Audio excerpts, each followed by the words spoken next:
Betio, Tarawa Atoll, 20th of November 1943, 09 to 10. The tide is late. The reef is not. Amtrak's claw across green water, while dozens of Marines drop from stalled Higgins boats and start wading. Rifles held high, packs dragging, bullets raking flat water into white needles. Ahead is a straight line of coconut log seawall and concrete pillboxes set 5 feet above the tide. The island is 1 mile long, 600 yards wide at its belly, and everything on it is interlocked. The 2D Marine Division has trained for this moment, but training does not make the reef any deeper. A tank named Betsy grinds past, exhaust coughing, as the first men reach the wall and press into its shadow. Grenades arc! Satchel charges thud. The air smells like coral dust and cordite. On the right, a group fighting through a breach drags a wounded man by his cartridge belt. On the left, Marines use the seawall itself as a firing step, inching forward along a trench barely wider than a boot. Tarawa will be decided in 76 hours, 20 to 23 to November 1943. Before this day ends, the Japanese will learn that these men cross water under fire and keep coming. The reasons sit behind this beach, in ideas written years before the landing. The reputation the Japanese learned to fear did not start on a beach. It started on paper. In 1933, the U.S. Navy and Marine Corps stood up the Fleet Marine Force, FMF, a permanent expeditionary arm specifically built to seize and hold advanced bases with the fleet.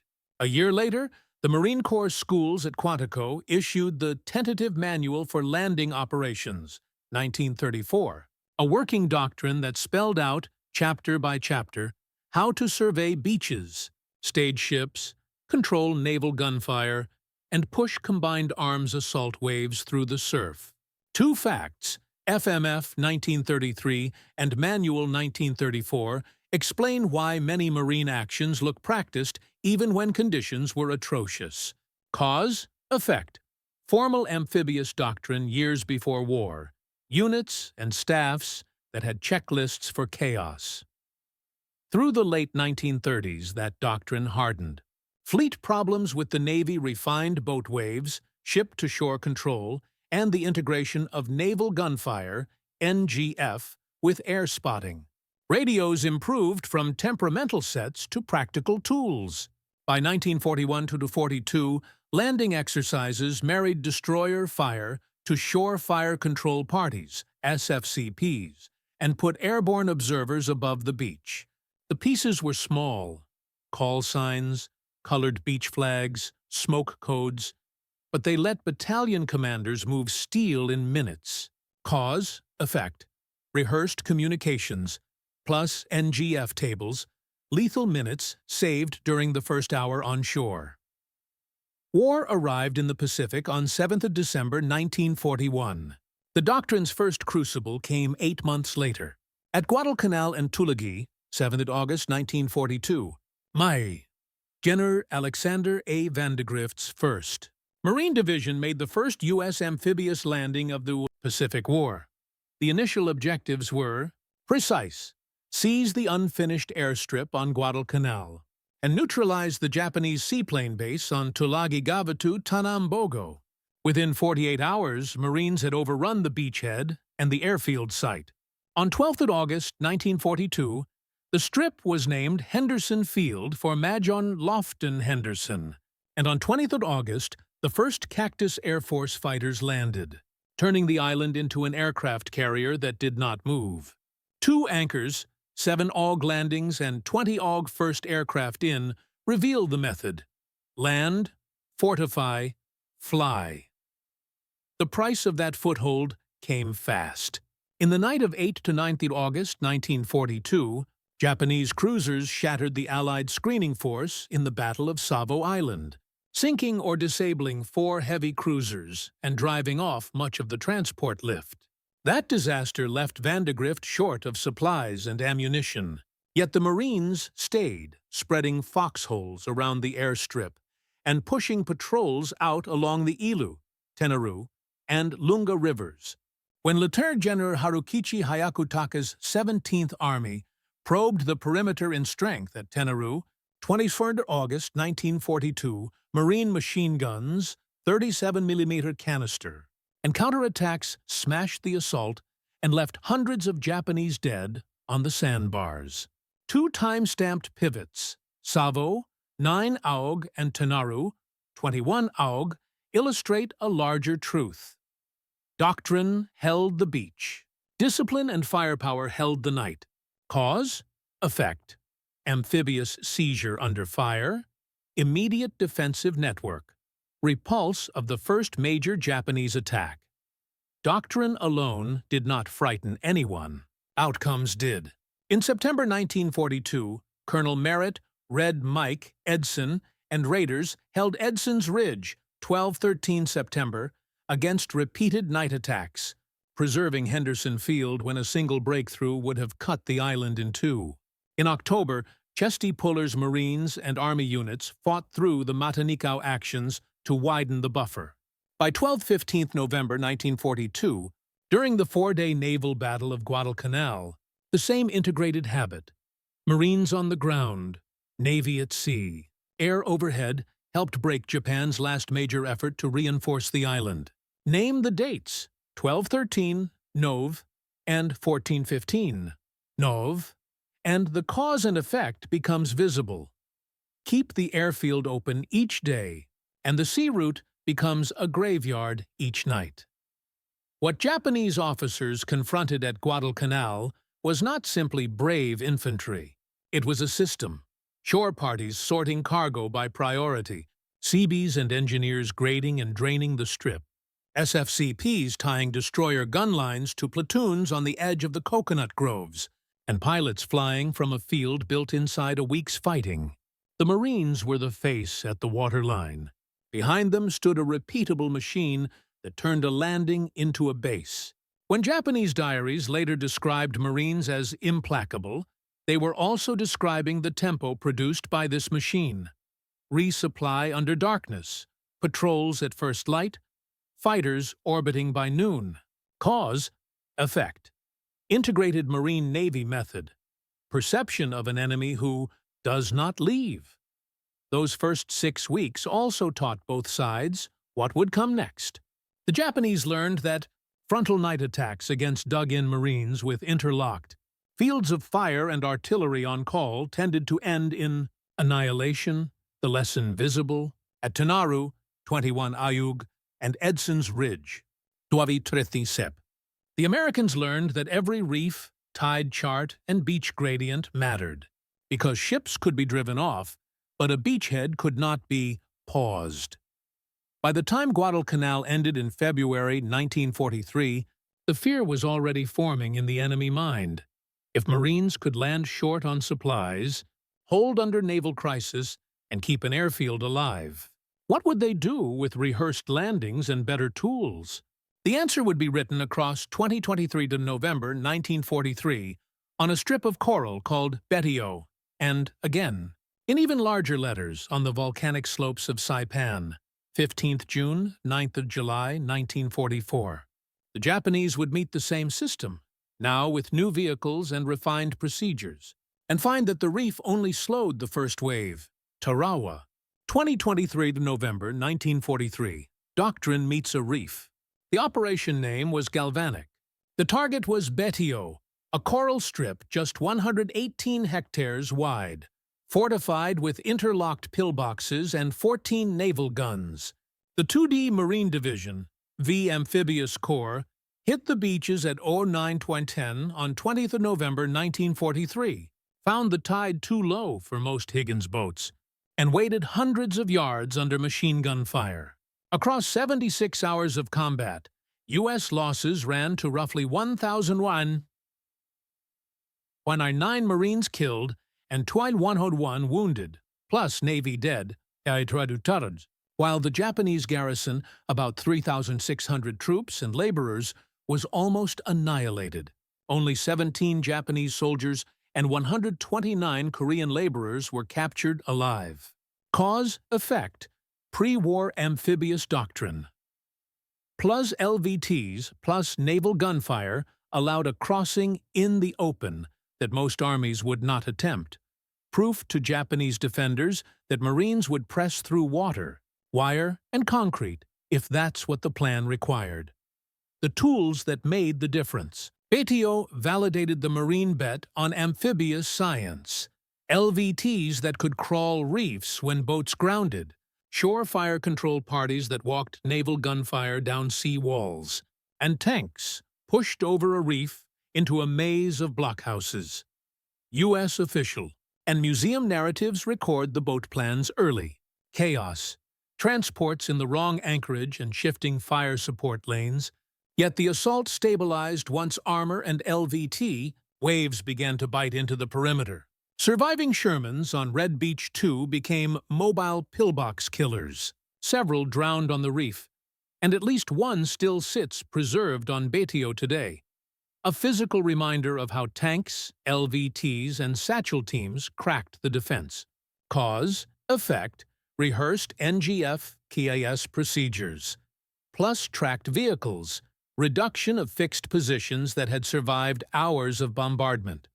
What the Japanese took from Tarawa.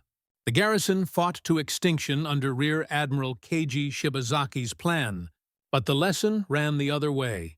Even comprehensive obstacles could not stop a Marine landing that kept logistics and armor moving across the reef. Post-battle counts on 23rd of November showed Betio secure. Within days, Marines were clearing the rest of the atoll. Cause, effect. A defended shore could delay Marines, but not prevent establishment of a basehead. For future islands, Japanese staffs would extend depth, relocate guns for enfilade, and thicken caves, accepting that the first beach line might not hold. Saipan, 15th June, 9th July, 1944. The first island that changed the war's map. Under Operation Forager, V Amphibious Corps, 2D and 4th Marine Divisions, joined by the U.S. Army's 27th Infantry Division, landed on 15th June 1944. By taking Saipan, the U.S. would base B-29s within range of Tokyo. By losing it, Japan would face political crisis. The island's garrison ran to 30,000 military personnel under Lieutenant General Yoshitsugu Saito, with Vice Admiral Chuichi Nagamo present. Nearly all would die. American assault strength was about 71,000, with roughly 16,500 total casualties, including 3,100 killed. Cause, effect. Marine-led amphibious seizure did not merely take ground. It unlocked strategic bombing arcs that forced the enemy to fight on a new calendar. Inside the fight, from blue-green beaches to the northern cliffs. The first week forced Marines through cane fields and coral ridges under registered mortar and machine gun fire, while naval gunfire flattened known strongpoints. On 23 to 24 June, the push toward Mount Tapochau cut the island in two. Logistics followed fast. Seabees grading strips at Aslito, Islay Field, as soon as ground allowed. The tempo felt like Guadalcanal without the supply crisis. Shore parties moving ammunition by color-coded stacks. SFCPs netted to destroyers. F-4U and F-6F fighters on call through Navy and Marine air control nets. Cause, effect. The Guadalcanal method at full scale, integrated air-sea shore control, made Marine advances cumulative rather than episodic. July 1944. The Banzai that broke itself. Facing collapse, Saito ordered a massed Gyokusai Banzai charge before dawn on 7th July. It smashed into U.S. lines held largely by the 27th Infantry Division, with attached Marines stiffening sectors. Post-action U.S. counts recorded more than 4,000 Japanese dead in the attack zone. American losses approached 1,000 killed and wounded in hours, the largest Banzai of the Pacific War. The charge overran aid stations, then spent itself against heavy weapons and counterattacks. Cause, effect. The Marine reputation for not breaking under night assaults hardened into commander expectations. Massed charges delivered annihilation rather than breakthrough when met by interlocked fire and immediate counterpush. Civilian tragedy and psychological warfare. Saipan also revealed the war's cruelest vector. Civilian suicides at the northern cliffs after 9 July 1944, driven by propaganda and coercion, with 1,000-plus civilians leaping or dying under fire. Estimates of civilian dead range 8,000, 10,000. The Marines' job, advance, clear, accept surrenders. Met an enemy information space that told families Americans would torture them. Cause, effect. Marine assault success generated a propaganda backlash that magnified fear even where surrender was possible, an enduring dimension of why Japanese officers described fighting Marines as psychologically punishing, from Saipan to a new Japanese defense logic. After Forager, Japanese field instructions shifted away from immediate counterattacks toward defense in depth, a pattern we will see formalized on Iwo Jima. 19 Feb 26, Mar 1945, under Lieutenant General Tadamichi Kuribayashi, who forbade Banzai charges and built interlocking caves to bleed assaults. Tarawa had shown Marines would cross water under fire. Saipan proved they would dismantle a defended island while building the next base behind them. Cause, effect, repeated. Marine breakthroughs forced the enemy from shock tactics to attrition, an admission that fear now rode with the assault waves. The arc from Betio, 20-23, Navi 1943, to Saipan, 15 June 9 Jul 1944, answers the title's claim. It wasn't mystique. It was a rehearsed amphibious method, proven against reefs and ridges, that taught defenders a cold lesson. Marines did not stop where the water ended.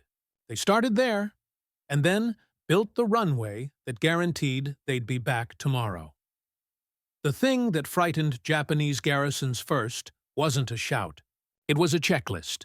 By the mid-1930s, the Marines had a doctrine that began with beach intelligence and ended with shore party control. Written down in the Fleet Marine Force 1933 framework and the Tentative Manual for Landing Operations 1934. That doctrine taught staffs to measure surf, gradients, and coral shelves, and to assign specific lanes to boat group commanders before a single hull appeared on the horizon. Cause, effect, reconnaissance. Plus pre-planned lanes, assault waves that could adjust under fire instead of dissolving. Technology slotted into that plan. The tracked amphibian, the LVT, existed because every reef map said the same thing. Boats would ground at low tide. At Tarawa, 23 November 1943, over 100 LVTs shouldered the first waves across the reef when most Higgins boats stuck. Later waves still waited. But the foothold existed because steel tracks could crawl where propellers could not. On D-Day, 15th of June 1944, at Saipan, LVTs again opened the reef, this time with more craft and tighter wave control, so that tanks and infantry landed with enough mass to survive the registered mortar zones behind the beaches. Cause, effect. Tracked first waves, plus rehearsed boat control. Lodgments that didn't stall at the waterline. The plan didn't stop at the surf. Shore party groups, engineers, pioneers, Navy beach battalions, sorted ammunition and fuel by color code the moment it hit sand. Shore fire control parties, SFCPs, came ashore with radios tuned to destroyers and cruisers. Within minutes, they could shift naval gunfire, NGF, 200 to 400 yards to cut gaps in seawalls or lift fire for a final rush. On Tarawa D-Day, that meant walking 5- and 8-inch fire down the coconut log barricades while LVTs and the first M4A2 Shermans groped for routes off the reef. On Saipan, it meant calling in destroyers to rake cane fields where machine guns had survived pre-H-hour bombardment. Cause, effect. An artillery mentality applied to ships. precision minutes during the hour that decides whether a landing holds. This amphibious science looked cold on paper. In practice, it terrified defenders because it kept working under the worst conditions. A late tide at Tarawa did not cancel the plan. It changed the tools. A reef at Saipan did not break the assault. It shifted lanes and times. For garrisons trained to believe the beach was decisive, Marines proved the beach was just step one. The Marines did not discover close air support, CKAS, at Iwo Jima. They brought it to the Pacific with them. Pre-war experiments paired aircraft with ground units. By 1942, Marine and Navy flyers over Guadalcanal were already improvising a rhythm that would become standard. Spotters on the ground, airborne observers and strike fighters on call by prearranged grids and panel flare signals when radios failed. Cause, effect. Predictable call-for-fire formats. Faster, safer strikes near friendly lines. The gear matured as the war moved west. Infantry carried SCR-300 backpack radios. Artillery liaison used SCR-284. Forward air controllers learned to talk to TBMs and Avenger pilots, who could both bomb and spot NGF. The airplane evolved too. The F-4U Corsair, entering the Solomons in 1943, brought range and ordnance capacity that mattered on wide islands.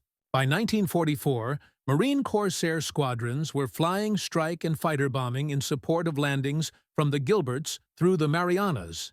By 1945, carrier-qualified Corsairs routinely orbited assault beaches and radar pickets. Cause, effect.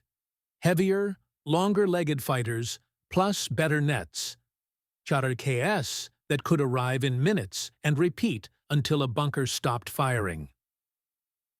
Two dated snapshots make the mechanism tangible. On 20th of November 1943 at Tarawa, airstrikes shifted from pre-H-hour bombardment to on-call bombing and strafing as soon as infantry identified the strong points the naval barrage had missed. Pillboxes behind traverses. Low gun ports immune to flat trajectories. On 7th of July 1944 at Saipan, when Lieutenant General Sito's massed Banzai attack tore into U.S. lines before dawn, Marine and Army units counterattacked with machine guns and artillery, and daylight CAS pounded surviving clusters as soon as forward observers could mark safe lanes. Cause, effect. CAS fused to infantry timelines converted chaos into a recovery, and recovery into ground regained. To Japanese officers, this felt like cheating. The enemy did not fight one phase at a time, he stacked them. If a pillbox lived through NGF, bombs followed. If a counterattack reached U.S. lines at night, air met it at first light. That stacking trained defenders to expect pressure they could not match once their own radios, ammunition, or airfields failed. CAS was not just firepower. It was a promise kept, that Marines who called would be heard, and that air would arrive. Fear grows in the gap between belief and reality, and CAS made that gap permanent. Doctrine and aircraft are tools. Reputation is earned in platoon spaces where men can see each other's faces. The Marine Corps brought leaders who could turn a system into ground one at bayonet range. Collard Merritt, Red Mike. Edson's 1st Raider Battalion and parachutists held Edson's Ridge, 12-13 September 1942, on Guadalcanal against repeated night attacks that nearly overran Henderson Field. Edson's companies bent, but did not break. Counterattacks at first light restored the line. Date and place are not just history. They're the moment Japanese commanders learned that night, their preferred hour, no longer guaranteed shock. Cause, effect, rehearsed fields of fire. Titus immediate counter-movement, Banzai charges that spent lives without opening lanes. Weeks later, Lieutenant Colonel Lewis Chesty Puller's 1-7 Marines fought the Matanikau actions, late September-October 1942, prying Japanese forces out of ravines with a mix of mortars, 37mm canister, and short, violent advances. The point was not distance, it was discipline. The knowledge that squads would not outrun supporting fires and that leaders would pull them back intact if a push failed. Cause, effect, trust in combined arms timing, willingness to cross open ground that others feared. Translate that mindset forward, and the last 100 yards change shape. On Tarawa, 20 to 23 November 1943, squads learned to use the coconut log seawall as a firing step and to move along it under enfilade rather than over it into frontal lanes. Demo teams worked methodically with satchel charges and flamethrowers to breach and clear. On Saipan, 15th of June to 9th of July 1944, companies attacked Mount Tapachau and the coral shoulders below it in short bounds, covered by NGF and CS. When a position held after bombardment, platoons expected to finish it with demolitions, not wait for another day of shelling. The leadership habit is visible in logs. Time on target fires planned to the minute, phase lines reached and reported, counterattacks anticipated and met with pre-registered mortar and artillery. Cause, effect. Small unit competence turned fire support into decisive fire support by making it land on time and in place. Fear, from the enemy view, is recognition. After 21 August 1942, Tenaru, and 12-13 September 1942, Edson's Ridge, Japanese diaries and post-action notes repeatedly describe Marines as stubborn, strong in fire, and pressing. Those aren't adjectives. They're assessments of a style. Night or day, under rain or heat, Marines would counter-move, not simply endure. By 7th of July 1944, Saipan, when thousands launched the largest Banzai of the war, the result fit the pattern: initial shock, penetration, and then organized violence back the other way until the attack died in place. Cause, effect. Commanders who anticipated the enemy's best punch removed the last reliable weapon from the Japanese kit. Certainty that shock would shatter a line. Put together, these three angles explain the reputation in the title. Amphibious science delivered Marines to the fight. Close air support wrapped steel around the fight. Leadership and small unit drills finished the fight inside 100 yards. Each has dates and names. Each has a clear causal path from preparation to outcome. And for the men waiting behind sea walls and caves, the pattern became familiar enough to fear. The assault would start on time, adjust under fire, and not stop at nightfall. Fear deepened when defenders realized the landing wasn't the end. It was the beginning of a base. In early 1942, the Navy began deploying naval construction. Battalions, the Seabees, and by 1945 their ranks had swollen to well over 250,000 men across hundreds of battalions, detachments, and special units. Their mission was simple and terrifying from the enemy's point of view: turn any foothold into a functioning port or airfield in days, not months. You can plot it on a calendar. At Guadalcanal, Marines landed 7th August 1942, seized the unfinished strip, and by 20th August, fighters were operating from Henderson Field, a 13-day gap that converted an amphibious gamble into an air umbrella. At Saipan, the landing on 15 June 1944 was followed by rapid work at Aslito, soon Islay Field, so that American air could base forward even while ground combat raged. On Iwo Jima, Marines went ashore 19th of February 1945. Within a week, engineers were grading Motoyama No. 1 under fire, and the island began functioning as an emergency B-29 strip in early March, a lifesaver for damaged bombers returning from Japan. Cause, effect. Every successful landing shortened the air bridge, and every runway finished under fire multiplied Marine striking power tomorrow. The beach itself became a machine. Shore party groups and Navy beach battalions stacked ammunition by color code, laid pierhead causeways, and pushed LVTs, DUKWs, and trucks into traffic loops so cargo did not choke the sand. Salvage crews kept channels open. Pontoon barges turned reef lines into improvised quays. Numbers made the point plain to defenders. When you can land thousands of tons per day by D+2 or D+3, resistance must either throw the invaders back immediately or accept that tomorrow's enemy will be stronger. The Japanese learned, often from captured reports and bitter observation, that Marines arrived with steel, schedule, and spares. This is why Tarawa changed minds. Even with a late tide and high casualties between 23rd of November 1943, the seawall fell, the lodgment expanded, and within days, the atoll's airfield was turning for American operations. On Saipan, as soon as Mount Tapocho fell and the island was cut, Seabees and engineers surged inland. Logistics wasn't just supply, it was certainty. Cause-effect. Certainty breeds tempo. Tempo breeds the feeling in a defender that nothing you do today will stop what arrives tonight. From Guadalcanal onward, Japanese commanders ran into a hard truth. The methods that had broken other opponents, night infiltration, Banzai attacks, counter-landing thrusts, kept failing against Marines who fought with interlocked fire, pre-registered artillery, and immediate counterattacks. Dates cemented the lesson.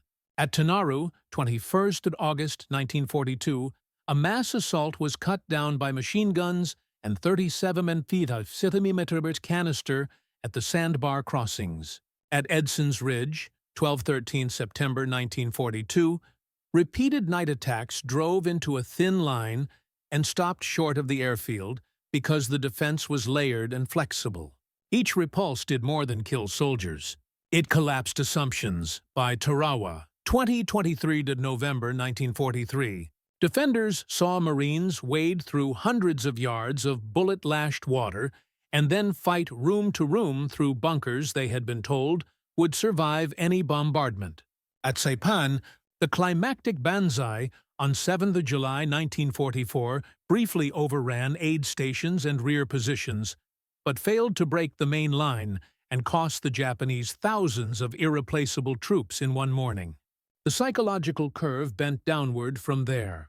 Troops who had been taught that Americans would not stand tonight still began telling each other that Marines did not break and, worse, did not stop, because dawn always brought air and naval gunfire. The information war cut the other way, too. On Saipan and later islands, Japanese civilians, terrified by propaganda, committed mass suicide rather than surrender, especially after 9th July 1944 on the northern cliffs. Marines found themselves trying to stop families at the edge, even as firefights raged behind them. To officers like Lieutenant General Yoshitsugu Saito, these scenes underlined how the presence of Marines changed the emotional terrain. The enemy was no longer just a tactical problem. He was a permanent presence with a logistics tale and a rule book that kept him from collapsing at night. Cause, effect, failed shock tactics.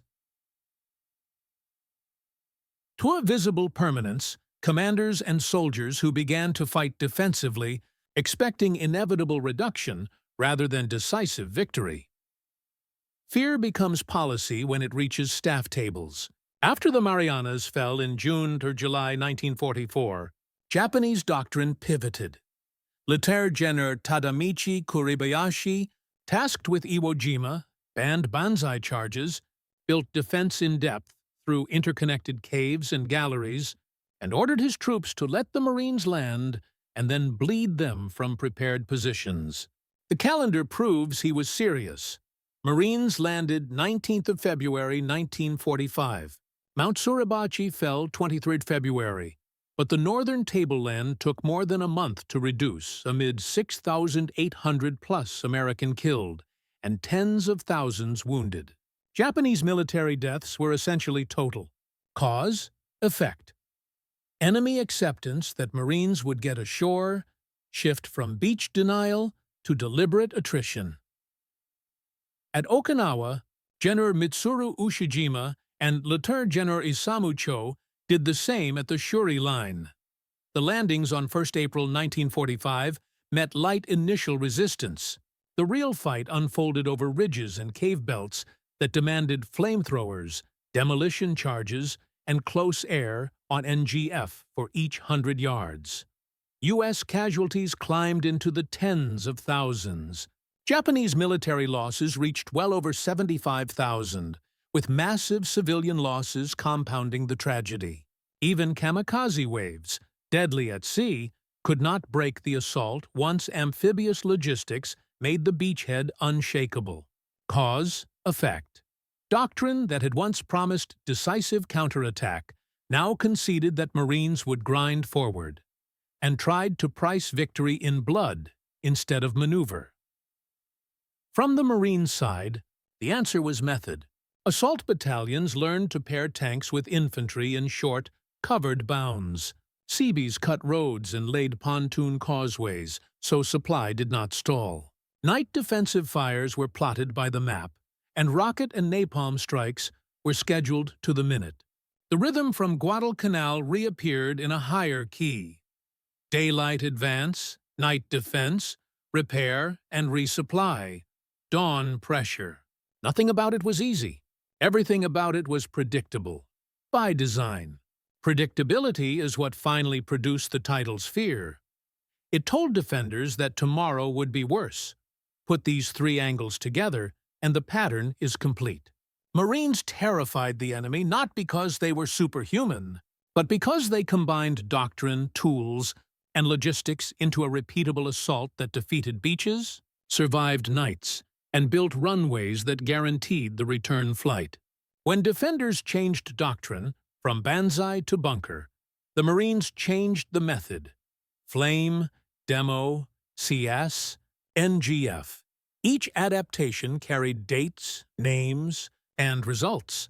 The decisive proofs would come on Iwo Jima, 19 Feb 26 Mar ni 1945, and Okinawa, April 22 June 1959.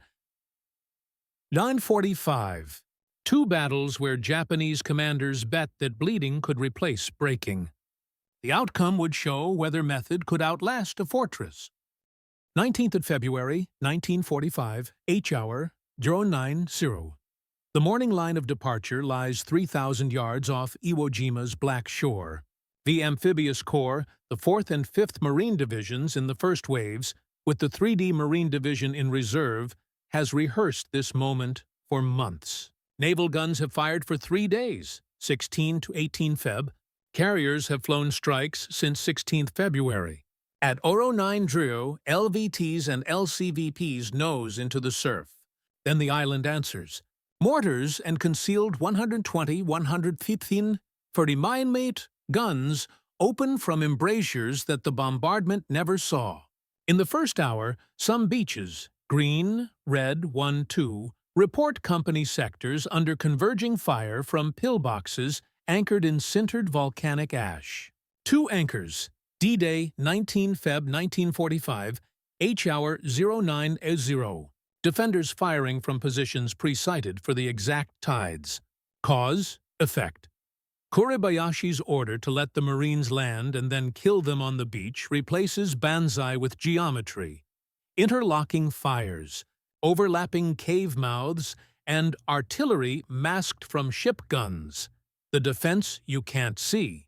Lieutenant General Tadamichi Kuribayashi has built more than strong points. He has built a defense in depth.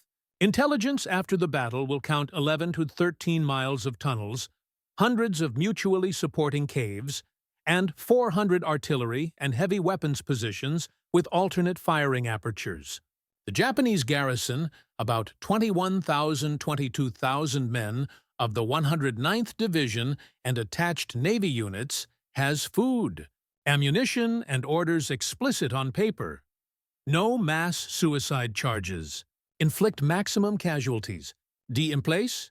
2 anchors. Garrison strength. 2122K. Tunnel network 11 miles. Cause, effect. By refusing to contest the surf line, Kuribayashi denies the Navy its preferred target set and forces Marines into a 3-dimensional fight where every ridge has a back-shooting cave. Suribachi, 19 to 23 February. The 5th Marine Division pivots left toward Mount Suribachi on D-Day afternoon. The mountain is only 556 feet high, but its crater rim commands beaches green-red and the boat lanes. Flamethrower teams from 28th Marines, backed by M4A3 Shermans, fitted with POA CWS H1 flame kits and 75 mm guns, work bunker by bunker along the southwestern base on 20-22 February. On the morning of 23rd February, a patrol from E-228 reaches the rim and raises a small flag after 10:20. A larger flag follows later that day, visible to ships offshore. 2 anchors. Suribachi, height 556, FT. Flag raisings 23 Feb. First around 10:20. Cause, effect. Removing Suribachi collapses direct fire into the beaches, allowing traffic control to normalize and casualty evacuation to flow without plunging mortar fire from the cone. The right flank grind, airfields, and the plateau. While Suribachi falls, the 4th and 3rd Marine Divisions fight across the airfields, Motoyama No. 1 and No. 2, and into a plateau latticed with rock-cut galleries. The going is measured in yards per day. Pre-assault estimates had suggested 3 to 5 days to secure the island. Reality stretches into 36 days, 19 February 26 Mer. On 24-25 February, engineers begin grading Motoyama No. 1 for emergency landings. By 4 to 6 March, the first damaged B-29s start diverting to Iwo Jima, some with engines out and wounded aboard. 2 anchors. Island secured 26 Mar 1945. B-29 emergency use beginning early March. Cause, effect. Even as infantry bleeds forward, the Seabees engineer machine turns the island into an air-sea node, proof to defenders that every lost 100 yards immediately strengthens the enemy. Tactics against volcanic stone. Marines adapt in days. Infantry tank teams operate in 50 100-yard bounds. Tanks paired with assault squads. Flamethrowers and satchel charges reduce apertures one by one. Naval gunfire shifts to deep targets, while 105s, 155s, and rockets smash entrances at close range. Air liaison layers on top, F-4U Corsairs, and TBF, TBM Avengers deliver 100-500 LB bombs and rockets when artillery can't get the angle. On 1 to 3 March, as lines close on Motoyama No. 2, units report cave nests that need 3 separate attacks. Initial flame, demolition, and then a ceiling blast before fire from the same hillside finally stops. 2 anchors. Sustained flamethrower, demolition, use late Feb, early Mar. Combined arms centered on tanks. Plus engineers, plus CS. Cause, effect. Combined arms converts Kuribayashi's depth into attrition. The calendar, not a single assault, kills the fortress. Casualty arithmetic. By the time organized resistance ends on 26 March, U.S. losses reach 26,000 casualties with 6,800 plus killed in action. Japanese military dead approach 18,000, 20,000, with only 200-300 prisoners taken alive. The ratio hides the texture. Most U.S. casualties come from well-placed mortars, artillery airbursts, and small aperture machine gun fire. Most Japanese die in place, many by sealed caves or final counterattacks that never mass beyond battalion size. 2 anchors, U.S. KIA 6800, island declared secure 26 Mar 1945. Cause, effect. Kuribayashi's doctrine achieves its intent. Maximum American blood for every 100 yards, but fails strategically because each yard captured becomes American infrastructure within days. What fear looked like from the other side. Interrogations and captured notes, compiled. After the battle, show officers stunned not just by Marine persistence but by system. Traffic discipline on beaches red, yellow, blue. Pierhead causeways appearing within D+2, D+3. Night perimeter fires registered by map. Pre-dawn counter-pushes that took back lost trench runs before noon. Two details recur in accounts. Night stopped working, and air returned each morning whether or not the weather favored the defenders. For men ordered to die in place, the psychological wound is a schedule. Daylight advance, night defense, repair, dawn pressure that never breaks. Two anchors, causeway and runway work underway within a week. Daily KSNGF cycle sustained through Feb-Mar 1945. Cause, effect. When the enemy's rhythm is predictable and relentless, courage does not change outcomes. It only changes totals. Why Iwo becomes the proof. Tarawa had shown Japan that Marines would cross water under fire. Saipan had shown they would dismantle a defended island while building an airbase behind the fight. Iwo Jima proves the last premise. Even a fortress planned by a disciplined commander, Kuribayashi, with 22,000 men and miles of tunnels, cannot stop a marine assault whose method fuses naval guns, tanks, engineers, CS, and Seabees into a single engine. The strategic dividend is counted in saved air crews. By summer 1945, thousands of airmen will credit Iwo's runways with safe landings after missions over Japan. Two anchors, garrison, 121 to 22K, U.S. total casualties. 26K, cause, effect.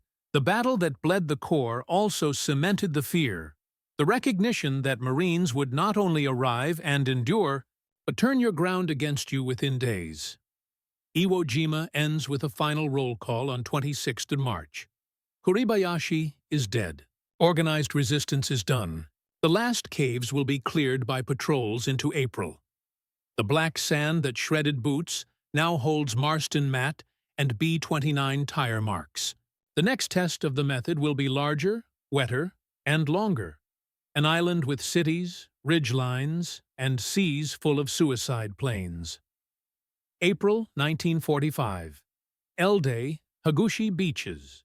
At 08:30, the first wave hits the western shore. 10th Army Commander Lieutenant General Simon Bolivar Buckner, Jr. directs 2 Corps, 3 Amphibious Corps, USMC, on the right with the 1st and 6th Marine Divisions, and 94th Corps, U.S. Army, on the left with the 7th and 96th Infantry Divisions. Within hours, the Marines seize Yontan and Kadena airfields, 2 anchors on 1st April that turn the lodgment into a base the same day. The absence of heavy opposition is deliberate. Lieutenant General Mitsuru Ushijima's 32nd Army, with Chief of Staff General Isamu Cho, has pulled its main line back to the hills around Shuri, trading shoreline for depth. Cause, effect. Light beaches mean fast buildup. Fast buildup gives the Marines fuel and shells for the fight Ushijima actually wants. His Shuri line of caves, ridges, and reverse slopes. 6-31. March 1945. The gate opens early. A week before L-Day, U.S. forces seize the Karama Reto anchorage, 26-29 March, Sutati Kunoit Retreat Satrutu, and by 31st March, mine clearance and salvage are flowing. Those dates matter. Karama's sheltered waters become the fleet's forward service station, allowing oilers, ammunition ships, and repair tenders to keep carriers and gunfire ships online through April and May. Cause, effect, an amphibious assault with a built-in floating logistics port denies the defender his best ally, time. Devon 7, April 1945. Kikusui No. 1. The first mass kamikaze surge slams into radar pickets and carriers. By the campaign's end, suicide attacks will sink roughly 36 U.S. ships and damage hundreds more. On 7 April, the Navy also destroys the Yamato Task Group attempting a sacrificial run. The Marines ashore feel every hit in the tempo of gunfire support and resupply. Yet the shore machine keeps stacking ammunition forward. Cause, effect. Kamikaze attrition bleeds the fleet, but cannot dislocate a beachhead that is unloading thousands of tons per day from a protected roadstead. 23. April. The first press on Shuri.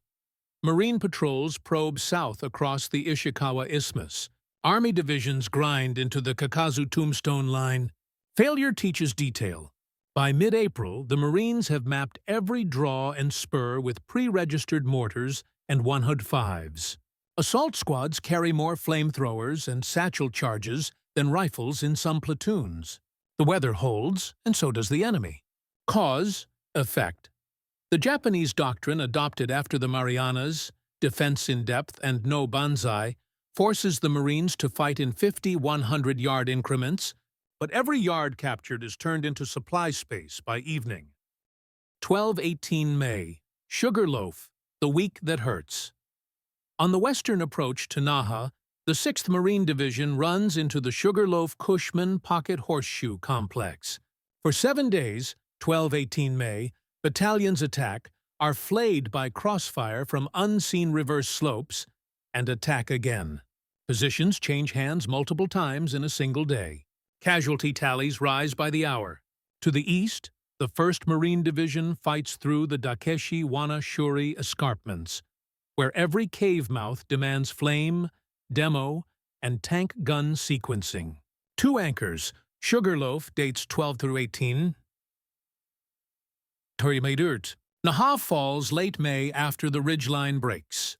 Cause, effect, combined arms, tanks, plus engineers, plus infantry, plus CAS, plus NGF, convert a stone labyrinth into a solvable problem.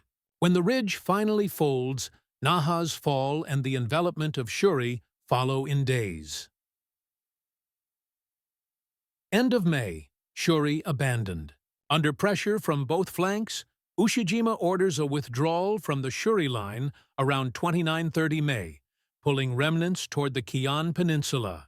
The decision is rational, save forces for a last stand, but it concedes the center. Marines find caves stocked with ammunition and water, proof the position was meant to hold for weeks longer. Cause, effect. Once Sugarloaf and the Shuri escarpments crack, the defensive geometry that made Okinawa lethal begins to dissolve. The enemy's best ground becomes our road south. 13 June. Oroku Peninsula, the Navy's grave. The 6th Marine Division crosses to Oroku and fights the remnant Japanese naval base force, elite sailors, many turned infantry, through airfields and workshops. Street-by-street combat, flamethrower tanks, and close NGF break resistance in 10 days. 2 anchors, assault. Forted June. Peninsula secured 13 June.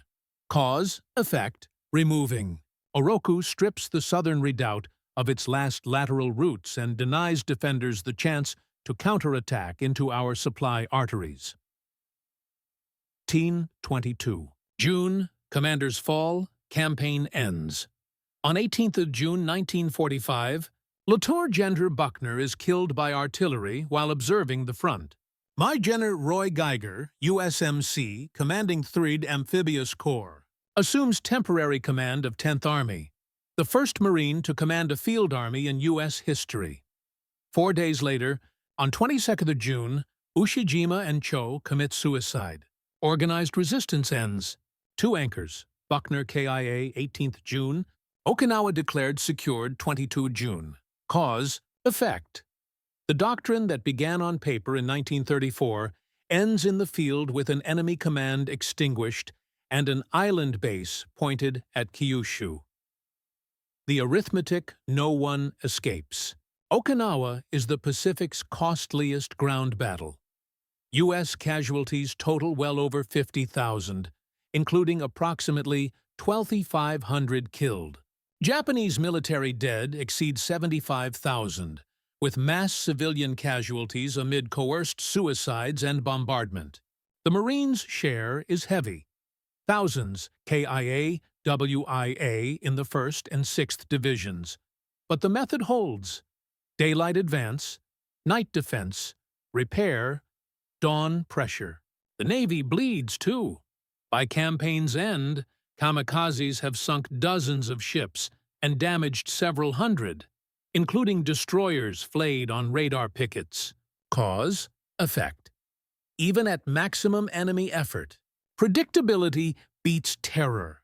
Every day the same sequence, every night the same perimeter, every dawn the same push. Why Okinawa confirms the fear. From the defender's view, Okinawa is the final proof that Marines cannot be shocked off an island. The fainting 2DD Marine Division off Minatoga never lands on the main shore.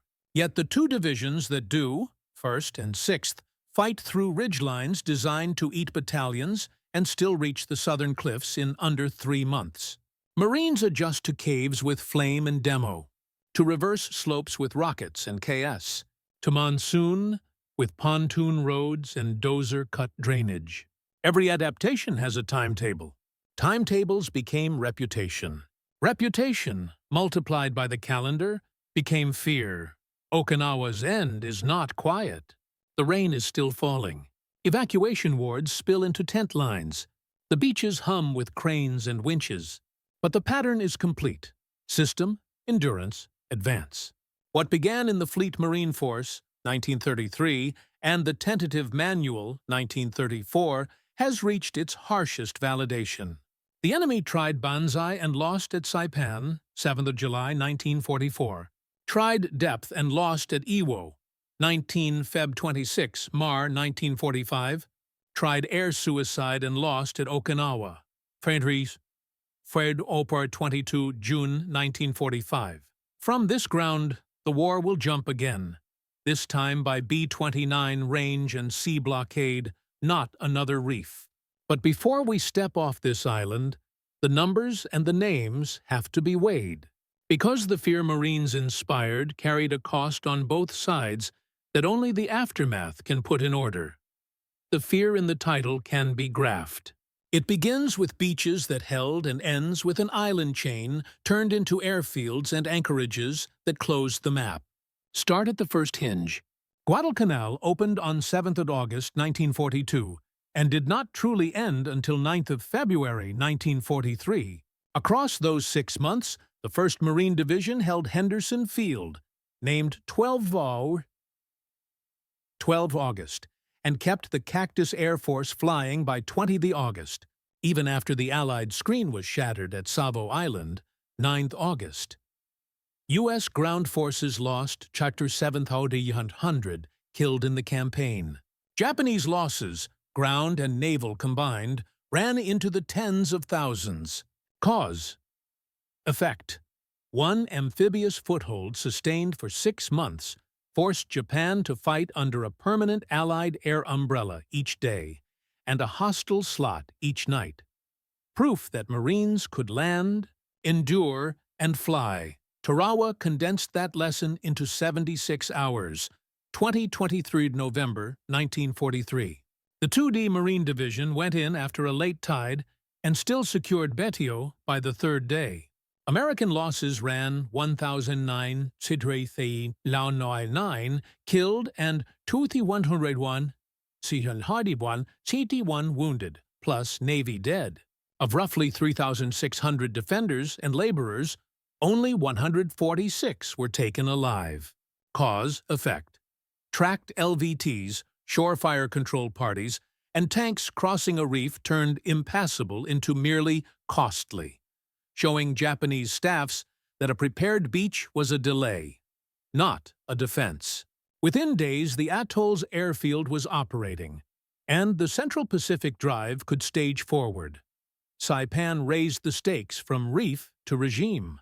Landings on 15th June 1944 by V Amphibious Corps and the U.S. Army's 27th Division faced a garrison of roughly 30,000 under Lieutenant General Yoshitsugu Saito, with Adam Chuichi Nagamo present. U.S. casualties. Approached 16,500, about 3,100. Killed before the island was declared secure. On 9th of July, 1944, a final Banzai on 7 July killed $4,000 Japanese in hours and left American regiments mauled but intact. Cause, effect. Once Aslito on the Isli field turned, B-29 arcs reached the home islands. A Marine-led amphibious seizure triggered strategic bombing and political shock in Tokyo. Iwo Jima tested the Marines against a fortress by design. Landings began 19th in February 1945. Mount Suribachi fell 23rd in February. Organized resistance ended 26th in March. U.S. casualties totaled $26,000, with 6,800 plus killed. Of 22,000 defenders, only a few hundred were captured alive. Within a week, engineers were grading Motoyama No. 1. By early March, damaged B-29s were diverting in. Ultimately, over 2,000 heavy bombers would use Iwo as an emergency field before war's end. Cause? Effect. Kuribayashi's defense in-depth maximized Marine losses per yard. But each yard became U.S. infrastructure, tightening the noose around Japan's skies. Okinawa measured method at maximum scale. L-Day was 1st of April 1945. The campaign ended 22nd June. 3rd Amphibious Corps, 1st and 6th Marine Divisions, with 24th Corps, Army, seized Yontan and Kadena on Day 1. Then ground through the Shuri belts through May-June. U.S. casualties exceeded 50,000, including roughly 2,500 killed. Japanese military deaths surpassed 75,000, with catastrophic civilian losses. At sea, repeated kamikaze waves, beginning with Kikusui No. 1 on 6 to 7 April, sank 36 ships and damaged 300 plus more.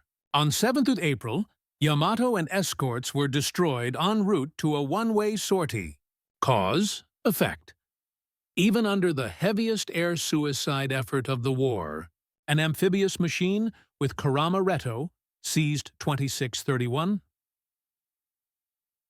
March, as a forward repair and oiler hub kept. Marines supplied in thousands of tons per day until the island fell. Behind every assault was the quiet multiplication the enemy feared most. Seabees and shore parties turning lodgments into bases. From Henderson Field, first fighters in 20 Aug 1942, to Aslito and Isli, June-July 1944, to Motoyama, graded within D+7. The U.S. used construction battalions, 250,000-plus men by 1945, and Navy beach units to build pierheads, causeways, and runways under fire. Cause, effect. Logistics made Marine victories durable. Each day held produced more range, more fuel, more shells, and a higher tempo tomorrow. Japanese diaries that called Marines implacable were also describing this schedule. When Japanese doctrine adapted, no Banzai on Iwo, depth at Okinawa, the Marines adapted with flamethrowers, satchel charges, tank infantry teams, rockets, and cast sequence to minutes. Dates mark the learning curve. Edson's Ridge, 12-13 Sep. 1942, taught layered night defense. Tarawa, 20-23 Nov. 1943, taught tracked first waves and armor at the wall. Saipan, 7 Jul. 1944, taught that mass charge equals mass annihilation when fire is pre-registered. Iwo, Febmar 1945, taught three-step cave reduction. Okinawa, May 12-18, Sugarloaf, taught reverse slope problem-solving with rockets and enfilade. Cause, effect. Every lesson was banked and brought to the next island, so defenders were never fighting the same Marines twice. Strategically, the ledger is blunt. The Marine-driven island chain, Guadalcanal, Gilberts, Marshalls, Marianas, Volcanoes, Ryukyus, put B-29s within range by mid-1944, sealed Japan's sea lanes through submarine AF blockade. and forced a home island defense premised on attrition rather than maneuver. By June 1945, after Iwo and Okinawa, Japanese commanders accepted what they had been seeing since August 1942. When Marines land with Navy guns and air above them, they do not leave. The numbers close the case. But they also set up the legacy. A doctrine written in 1934, validated at Tarawa and Saipan, brutalized into perfection at Iwo and Okinawa, and then codified for a world that would study amphibious warfare for decades. That codification, and what Japanese staff histories said about Marines after the war, belongs in the final accounting. A reputation that begins in surf, ends on staff tables. After the war, both American and Japanese analyses tried to explain why marine assaults so often turned defended islands into airfields on a timetable. The U.S. side codified it. The Fleet Marine Force that existed on paper in 1933 and wrote its tentative manual for landing operations in 1934 now issued refined post-war landing manuals that folded in lessons from Tarawa, 20 Toddard, 23, Novakufu, 1943, Saipan, 14 June, Simpanen, Jul, 1944, Iwo Jima, 19, Feb 26, Mar, 1945, and Okinawa, Zarder Riedel April 22. CTD Dane to 69, Jun 1904, Satur Fiti pointing fine and tweet hein. The tables grew more precise. Pre-assault fires, H-hour sequencing, shore party organization, air request nets, each with timings measured in minutes, not hopes. Cause, effect. The doctrine that had predicted the fight now recorded how to repeat it, turning battlefield improvisations into checklists. Captured documents and interrogation summaries also show a Japanese institutional memory shifting under pressure. Post-Marianas directives linked to the catastrophes on Saipan and Tinian, 24 Jules Oron,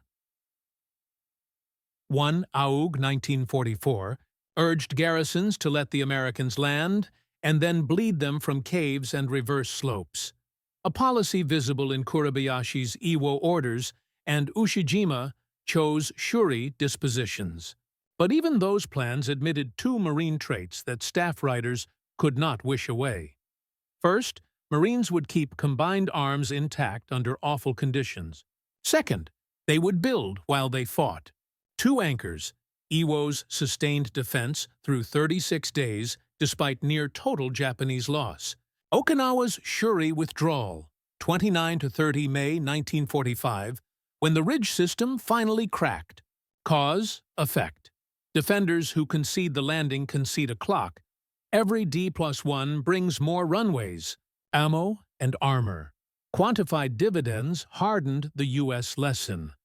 On Iwo Jima, emergency use of Motoyama fields began in early March 1945.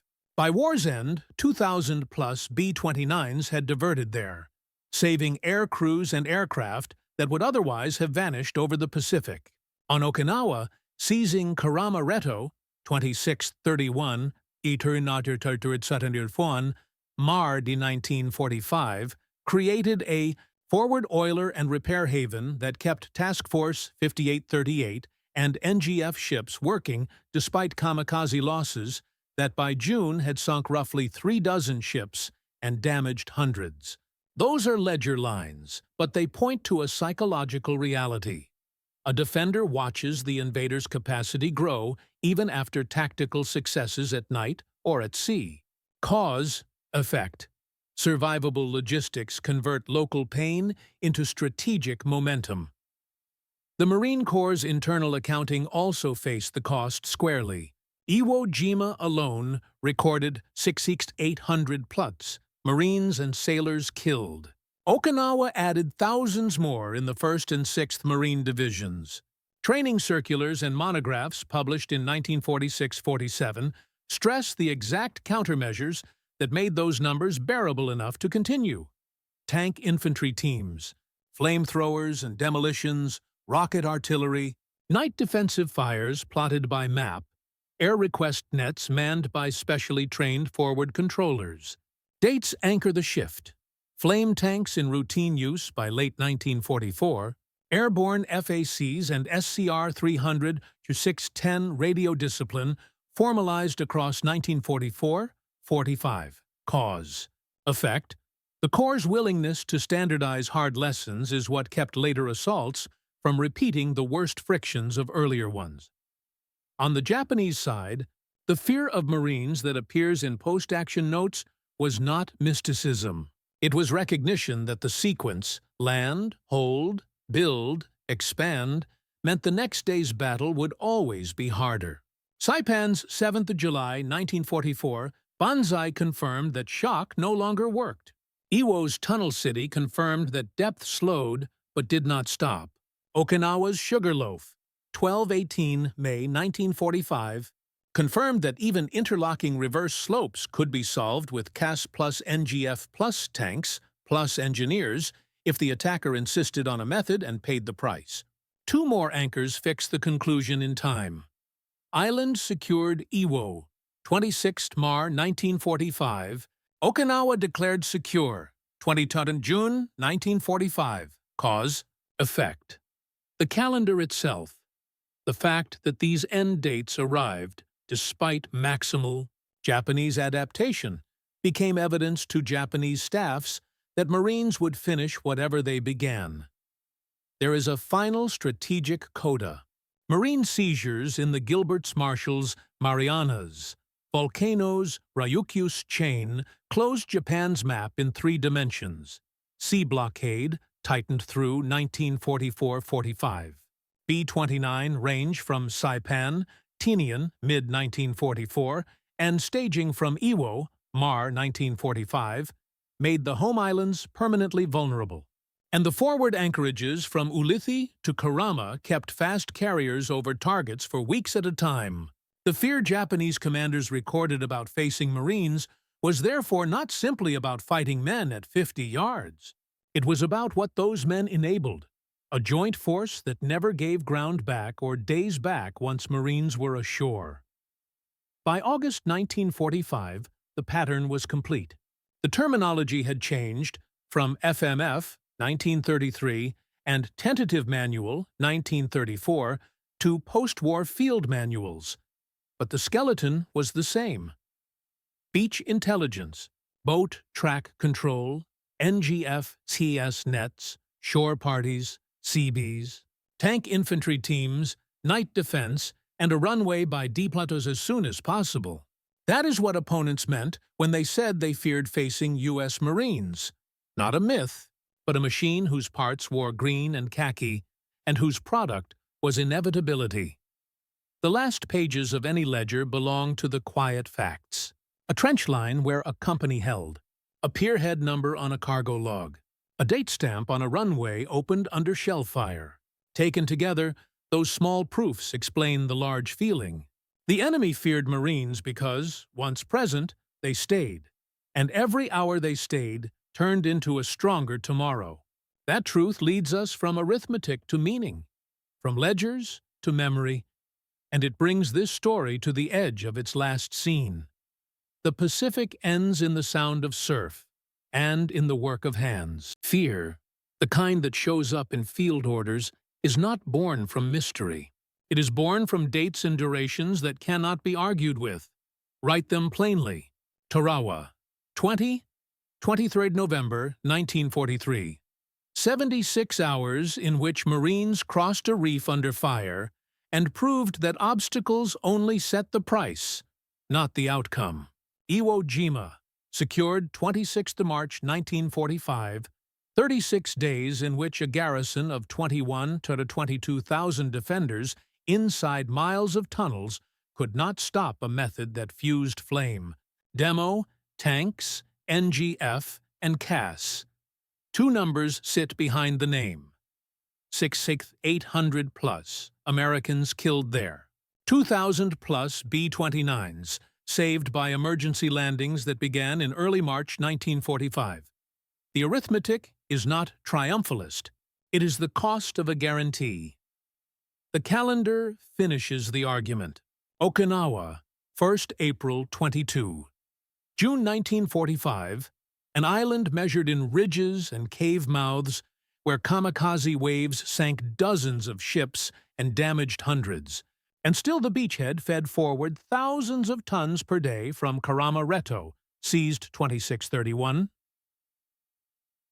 To on our march until the Shuri belts cracked and Ushijima was gone. Fear in an enemy commander's mind is the knowledge that tomorrow will be worse, because the other side fights by schedule. Beach intelligence, boat control, shore parties, Seabees, night defensive fires, dawn pressure. Again, if there is a single cause and a single effect, it is this. Doctrine written in 1934 met men who kept it alive under fire, and together they turned lodgments into bases that did not move. Guadalcanal, 7 Aug. 1942, 9 Feb. 1943, named the pattern. Saipan, 15 June, 9 Jul. 1944, made it strategic. Iwo proved even a fortress could not outlast it. Okinawa proved nothing else remained to try. The enemy's fear of U.S. Marines was not about legend.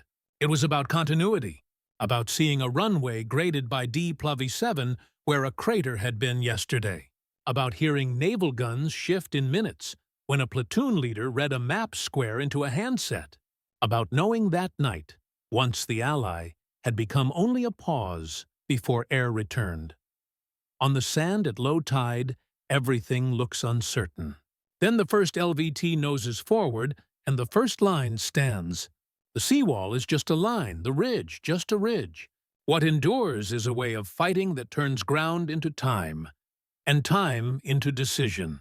That is why Japan feared facing U.S. Marines, and that is why, long after the war ended, the surf still sounds like a schedule kept. If this sharpened the history, hit like, subscribe, and comment the next operation. Your idea can be tomorrow's mission.